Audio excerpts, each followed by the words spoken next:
June 4, 1942, 4:30 hours. USS Nautilus, Pacific Ocean, 200 miles northwest of Midway Atoll. Commander William Brockman stands in the conning tower of USS Nautilus, studying the pre-dawn horizon through his periscope. His submarine, a Narwhal-class fleet boat, 371 feet long, 2730 tons submerged, has been tracking Japanese fleet movements for 16 hours. Somewhere out there in the darkness, the largest carrier strike force ever assembled is closing on Midway. 4 Japanese aircraft carriers, Akagi, Kaga, Soryu, and Huryu, 2 battleships, 3 cruisers, 11 destroyers, and 248 carrier aircraft preparing to launch the assault that will, if Admiral Yamamoto's plan succeeds, draw out and destroy the remaining U.S. Pacific Fleet. But the Americans know they're coming. Navy codebreakers have cracked Japanese communications. Admiral Nimitz knows the Japanese plan, knows the attack timing, and has positioned 3 U.S. carriers, Enterprise, Hornet, and Yorktown, in ambush positions northeast of Midway. And he's positioned submarines as a screening line. 9 submarines, including Nautilus, spread across the likely Japanese approach route. Their mission: attack the carriers, disrupt the strike force, buy time for American carrier aircraft to find the enemy. Brockman has 24 Mark 14 torpedoes loaded in Nautilus. Each torpedo is 20 feet long, weighs 3,000 pounds, carries a 643-pound Torpex warhead, and should, in theory, be capable of sinking any ship in the Japanese fleet. Should be, in theory. The problem is the Mark 14 torpedo is catastrophically defective. Brockman knows this. Every submarine captain in the Pacific knows this. They've been screaming about it for 6 months, filing after-action reports documenting torpedo failures, demanding fixes from the Bureau of Ordnance. The problems are multiple and lethal. Problem 1, the magnetic exploder, designed to detonate the torpedo beneath a ship's hull, breaking its keel, doesn't work. It detonates prematurely or not at all, or sometimes explodes when the torpedo is still in the tube, killing the submarine crew. Problem 2, the contact exploder, backup detonation system that triggers on direct impact, doesn't work either. The firing pin design is flawed. Hit a ship at the correct 90-degree angle, and the impact crushes the firing mechanism before it can trigger the detonator. Problem 3, the torpedoes run 11 feet deeper than their set depth. Submarine captains aim for a ship's waterline, but the torpedoes swim 11 feet too deep and pass harmlessly underneath. The Bureau of Ordnance denies all of this, blames the submarine captains for poor marksmanship, suggests they're incompetent, cowardly, or both, refuses to conduct live-fire testing because torpedoes are too expensive. The Mark 14 torpedo costs $10,000 each, more than most Americans earn in a decade. You don't waste money testing equipment that works perfectly according to our calculations. Except submarines are coming back from war patrols reporting 90% torpedo failure rates. Captains are describing hits that don't explode, detonations that occur 400 yards before reaching the target, and torpedoes that porpoise at the surface like drunken dolphins before sinking. And the Bureau continues to insist there's no problem. Brockman has experienced all of it. 2 war patrols ago, he fired 11 torpedoes at a Japanese cruiser. 2 exploded prematurely. 4 passed under the target without detonating. 3 hit the cruiser dead-on and failed to explode. 2 ran so deep they disappeared into the ocean. 0 hits. The cruiser sailed away undamaged. Last patrol. 8 torpedoes fired at a Japanese transport. 1 exploded prematurely. 7 hit the transport's hull and bounced off like rubber balls. The transport radioed for help. Brockman had to withdraw before destroyers arrived. Now he's hunting the Japanese carrier fleet with 24 defective weapons that have maybe a 20% chance of functioning as designed. But orders are orders. Find the carriers. Attack with everything. Disrupt the enemy fleet. Through the periscope, the sky begins to lighten. Dawn is breaking, and on the horizon, Brockman's breath catches ships. Many ships. The silhouettes are unmistakable, aircraft carriers, their flight decks crowded with planes preparing for launch. "Battle stations Torpedo," Brockman orders quietly. "We've found them." The crew rushes to stations. Torpedo room crews arm the Mark 14s, setting depth to 15 feet, which means they'll actually run at 26 feet, hopefully close enough to hit something. Fire control team calculates range, target speed, intercept angles.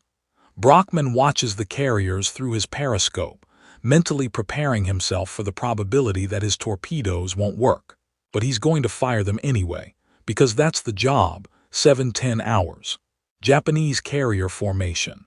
The Japanese destroyer spots Nautilus's periscope at 5,000 yards and immediately turns toward it, accelerating to flank speed. "Dive! Dive!" Brockman shouts. "Take her to 150 feet, the klaxon screams. The diving officer yanks the controls. Nautilus's bow planes bite into the water, angling the submarine downward. But fleet submarines are large, cumbersome beasts. Nautilus displaces 27-30 tons submerged. She doesn't dive quickly.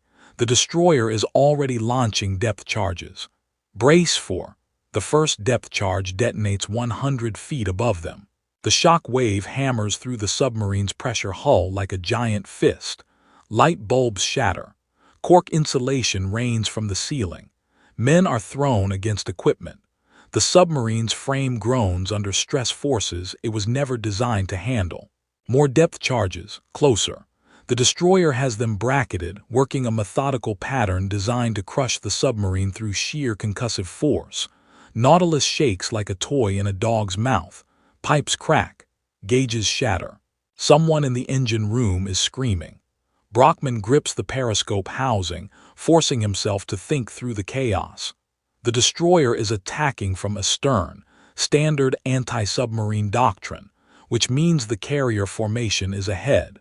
If Nautilus can survive the depth charging, break contact, and reposition, level off at 150 feet, he orders. Silent running, rig for depth charge. The crew secures everything, shuts down unnecessary equipment, moves in slow motion to avoid creating noise.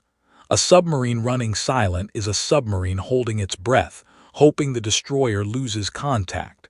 20 minutes pass. The depth charging stops. Either the destroyer thinks they're dead or it's been recalled to protect the carriers. Either way, Nautilus has a window. Up scope, Brockman orders. The periscope rises. Brockman rotates slowly, scanning the surface. There, 2,500 yards away, a Japanese aircraft carrier. The rising sun painted on its flight deck is clearly visible. Aircraft are launching, forming up for the attack on Midway.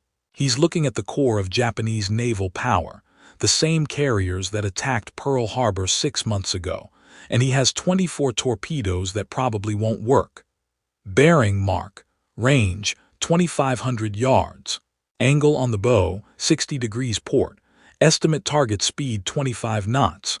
Brockman calls out the firing solution. "Make ready tubes 1 through 4. Tubes 1 through 4 ready, Captain." The fire control team cranks numbers into the torpedo data computer, an analog mechanical calculator that factors target speed, range, course, and submarine movement to calculate the correct firing angle. The TDC is sophisticated technology. Unfortunately, it's calculating intercept solutions for torpedoes that don't go where they're supposed to. Fire 1. The submarine shudders as 3,000 pounds of torpedo launches from the bow tube. Compressed air hisses. The crew feels the weight shift as the torpedo clears the tube and its motor engages. Fire 2. Fire 3. Fire 4. 4 Mark 14 torpedoes streak toward the Japanese carrier at 46 knots. Each one representing $10,000 of taxpayer money, 3,000 pounds of precision machinery, and 643 pounds of high explosive. Brockman counts seconds, watching through the periscope. The torpedoes should hit in 90 seconds at this range. The carrier hasn't seen them yet, No evasive maneuvers, no alarm signals. It's a perfect setup. 4 torpedoes running hot, straight, and normal toward a high-value target. 60 seconds. The torpedo wakes are visible now, white trails cutting across blue water converging on the carrier's hull. 45 seconds. 30 seconds. The first torpedo reaches the carrier and nothing. No explosion. The torpedo passes directly underneath the carrier's keel and continues toward the horizon, running too deep to hit anything. The second torpedo detonates prematurely, 200 yards short of the target. A geyser of water erupts harmlessly between the submarine and carrier. The third torpedo hits the carrier's hull amidships with a perfect 90-degree impact angle. Through the periscope, Brockman can see it strike. The contact exploder should trigger. 643 pounds of torpex should detonate against the carrier's side, tearing open the hull below the waterline. Instead, the torpedo bounces off the armor belt and sinks. The fourth torpedo never arrives. It's running in circles somewhere behind the submarine, its gyroscope malfunctioning. 4 torpedoes, 0 hits, $40,000 wasted. And the carrier is now alerted to the submarine's presence. Brockman slams his fist against the periscope housing. God damn it! Destroyers are turning toward them, accelerating, depth charge crews ready. Time to go deep again. 1,000 hours. 4 hours later, Nautilus has survived 3 more depth charge attacks, evaded 2 destroyer patrols, and crept back toward the carrier formation. Brockman hasn't given up. 20 torpedoes remain. The odds say at least some of them should work. Maybe, hopefully. Through the periscope, the tactical situation has changed dramatically. The Japanese carriers are scattered. Black smoke rises from multiple positions on the horizon. American dive bombers have found the Japanese fleet, and judging by the smoke and chaos, they've hit hard. Very hard. The organized formation Brockman saw at dawn is now a disaster scene of burning ships and frantic damage control efforts. And there, 4,000 yards ahead, is a carrier dead in the water. Massive. Listing to port. Her flight deck torn open by bomb hits. Fire crews spraying water on internal fires, black smoke billowing from her hangar deck. Destroyers circle her like nervous sheepdogs, but they're focused on air threats, scanning the sky for more American bombers. That's Kaga, Brockman's executive officer says, identifying the carrier from recognition photos. 30,000 tons. She's one of the Pearl Harbor carriers. Kaga, a target worth dying for, dead in the water, burning, vulnerable. This is exactly the kind of shot submarine commanders dream about, a stationary capital ship at close range, unable to maneuver, distracted by damage control. Brockman begins his attack approach. Make ready tubes 5 through 10. Set depth 15 feet, which means the torpedoes will actually run at 26 feet, hopefully shallow enough to hit Kaga's hull rather than passing underneath. Solution ready, Captain. Range 3,800 yards and closing. Brockman waits, letting Nautilus creep closer. 3,500 yards, 3,000 yards. The destroyers still haven't detected the submarine. They're too focused on the sky. 2,500 yards. Close enough to see individual crew members on Kaga's deck fighting fires. Fire 5. The torpedo launches with the familiar shudder and hiss. Fire 6. Fire 7. 3 torpedoes in the water. Brockman watches their wakes converge on the crippled carrier. This time, surely, at least one will work. The range is point-blank by submarine standards. The target is stationary. The setup is perfect. The first torpedo hits Kaga amidships. Brockman sees the impact clearly through the periscope. The Mark 14 strikes the carrier's side armor belt at a perfect 90-degree angle, exactly as designed. The contact exploder fails. The torpedo bounces off harmlessly and sinks. The second torpedo detonates prematurely, 300 yards short of the target. Another useless water fountain. The third torpedo's depth setting is wrong. It runs too deep, passes completely under Kaga's hull, and disappears into the Pacific. 3 more torpedoes. 0 hits. 3 more failures. Brockman's hands shake with rage. He's watching a 30,000-ton aircraft carrier burn 2,500 yards away. She's helpless, stationary, the perfect target, and his weapons don't work. Fire 8, fire 9, fire 10. He's not giving up. 3 more torpedoes race toward Kaga. 3 more $10,000 weapons that probably won't function as designed. But what else can he do? Return to Pearl Harbor with a full load, report that he found the Japanese carriers but didn't attack because the torpedoes are defective. Court-martial material, career suicide. Torpedo 8 hits Kaga's stern, no explosion, bounces off. Torpedo 9 explodes prematurely at 400 yards, water geyser, wasted. Torpedo 10.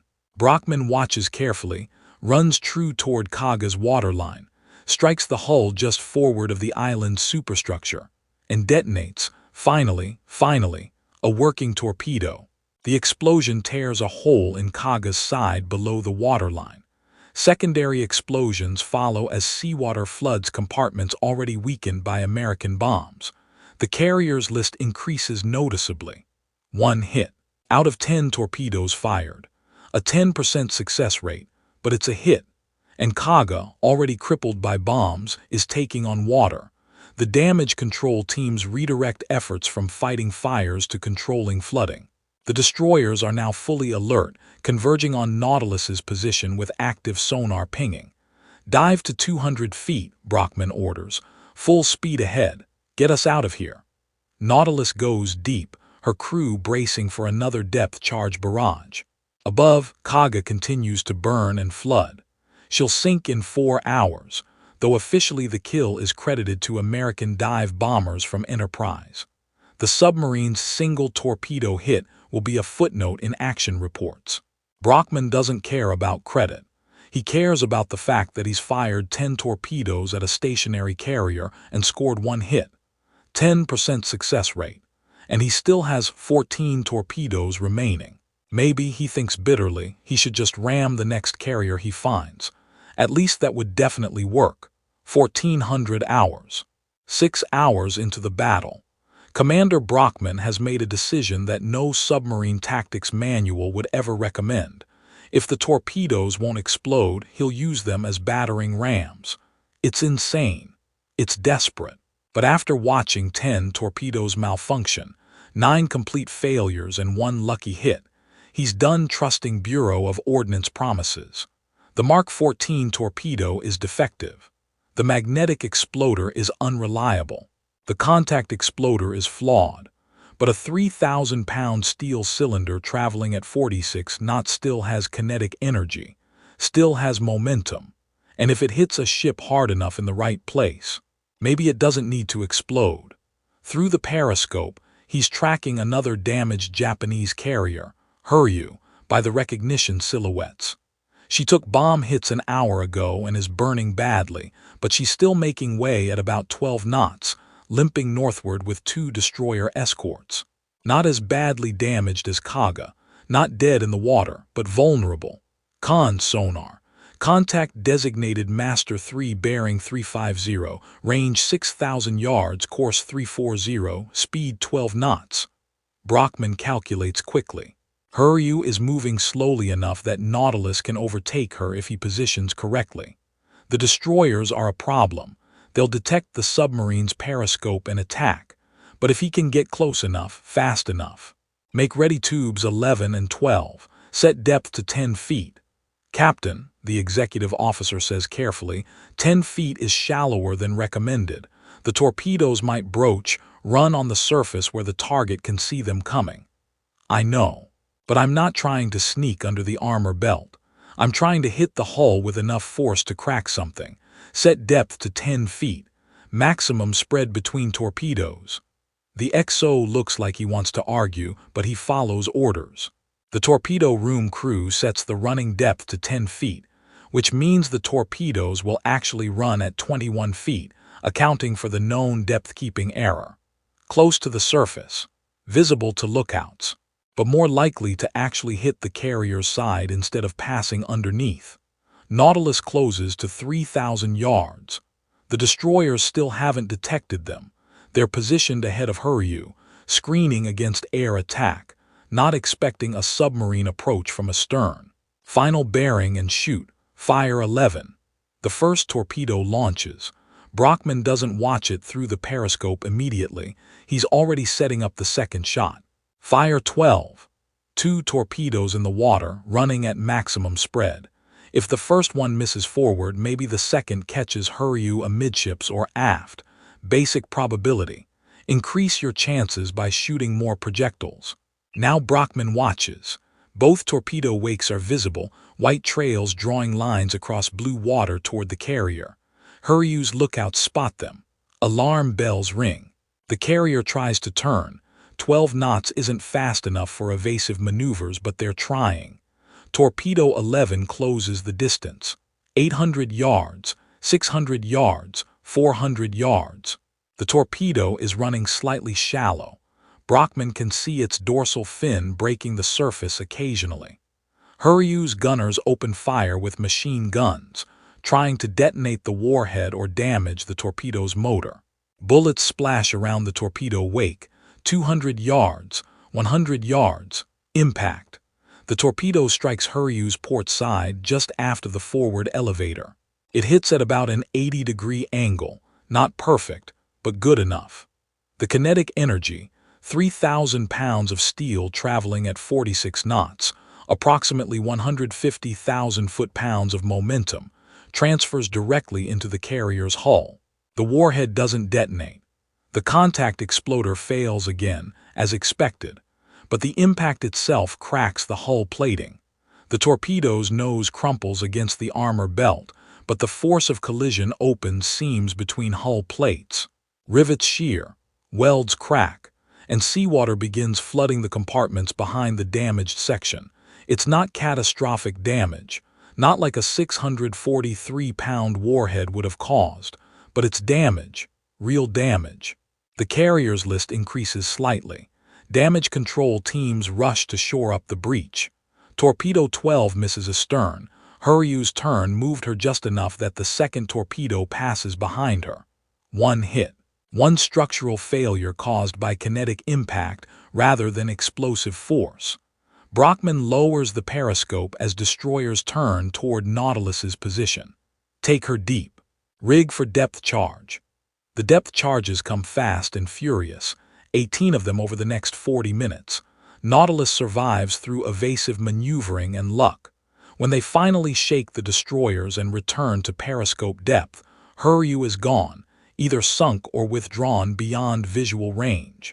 Later analysis will show Huryu sank at 17:20 hours, though the primary cause was American bomb damage, not the submarine torpedo hit.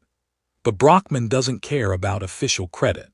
He cares that he found a way to make defective weapons work, even if it meant using torpedoes as 3,000-pound hammers instead of explosives. June 5, 1942. USS Nautilus returning to Pearl Harbor. Commander Brockman sits in his cramped captain's cabin, writing the after-action report that will either vindicate submarine commanders across the Pacific or end his career. He's brutally honest. Fired 24 Mark 14 torpedoes at Japanese carriers and destroyers during the Battle of Midway. Results: 2 confirmed hits, 1 detonation Kaga, 1 kinetic impact without detonation Huryu, 22 failures due to premature detonation, depth-keeping errors, contact exploder malfunction, or gyroscope failure. Success rate: 8.3%. Recommendation: the Mark 14 torpedo is fundamentally defective and requires immediate redesign. The magnetic exploder should be deactivated fleet-wide. The contact exploder mechanism should be completely redesigned. The depth-keeping problem should be corrected through mechanical adjustment or crew compensation procedures. Additional recommendation: in the absence of reliable torpedo performance, submarine commanders should consider alternative engagement methods, including kinetic impact attacks using torpedo momentum rather than explosive force. He knows what will happen. The Bureau of Ordnance will reject his findings, blame poor marksmanship, suggest he's incompetent. They've done it to every other submarine captain who's complained about torpedo performance. But Brockman has something previous complainers didn't. The Battle of Midway, the most significant naval victory in American history. And during that battle, submarines fired dozens of torpedoes with minimal success. Not just Nautilus, USS Tamber, USS Trout, USS Grouper, USS Grayling, all experienced catastrophic torpedo failure rates. Too many captains, too many failures, too much documentation. Eventually, someone will listen. Historical note. The Mark 14 torpedo scandal, the Mark 14 torpedo problem, was one of the most significant weapon failures in U.S. military history. From December 1941 through September 1943, 21 months, American submarines operated with catastrophically defective torpedoes. The actual problems: depth-keeping error. Torpedoes ran 11 feet deeper than set depth.